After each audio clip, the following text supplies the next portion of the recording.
এইখানে তো আসলে আপনারা জানেন যে এইখানে তাদের অনেক বড় এটা তাদের ইন্টারেস্টের জায়গা, স্বার্থের জায়গা। এখানে কোটি কোটি টাকার বিষয়। তেমন এইগুলো এই সাম্রাজ্য যখন তারা হাতছাড়া হয়ে যাচ্ছে, তো এই হাতছাড়া হওয়ার আগে তারা একটু ঝাঁকুনি দিবে, এটাই স্বাভাবিক। তো যতই ঝাঁকুনি দেখ, আসলে আমরা চেষ্টা করব। আমাদের আইন শৃঙ্খলা বাহিনী এখানে অবস্থান করতেছে, সামনে আরও অবস্থান করবে, আর হয়তো বেশি পরিমাণে আমরা রাখবো। স্যাররা যেভাবে সিদ্ধান্ত দিবে। তো এই হচ্ছে অবস্থা। আমাদের কোনো পিছুপা বা পিছানোর কোনো সুযোগ নাই।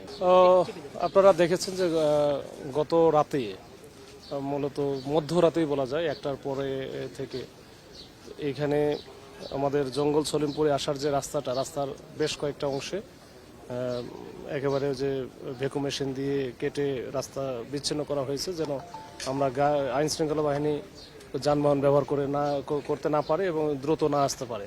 এবং এর পাশাপাশি আমাদের এখানে দুইটা ক্যাম্প ছিল, একটা ওই যে একেবারে শুরুতেই, আর আরেকটা হচ্ছে আলীনগর, যেটা যে আমরা যেখানে আছি এটা একেবারে শেষ মাথায় প্রান্তে।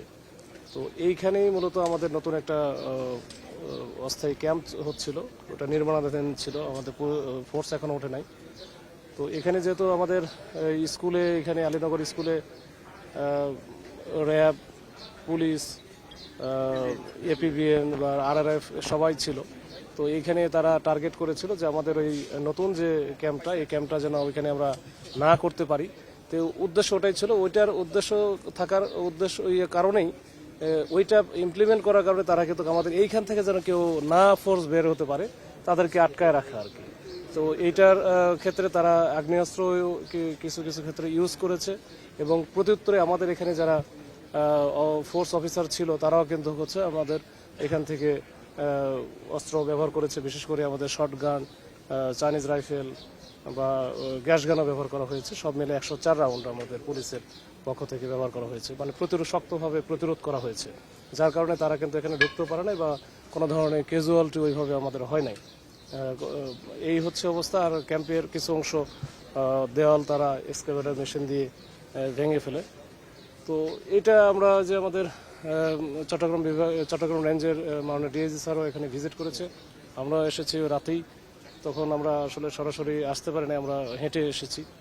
তো এখন পর্যন্ত ওই ঘটনা বাদ দিয়ে মোটামুটি এখন পর্যন্ত এখানে তারা এই ঘটনা ঘটার পরপরই ওই রাত্রে শেষ রাতের দিকে, বিশেষ করে 4টা-5টার দিকে তারা কিন্তু এখান থেকে চলে যায়। তারা ওই যেহেতু পাহাড় আছে এখানে, পাহাড়ের ওইদিকে চলে যায়।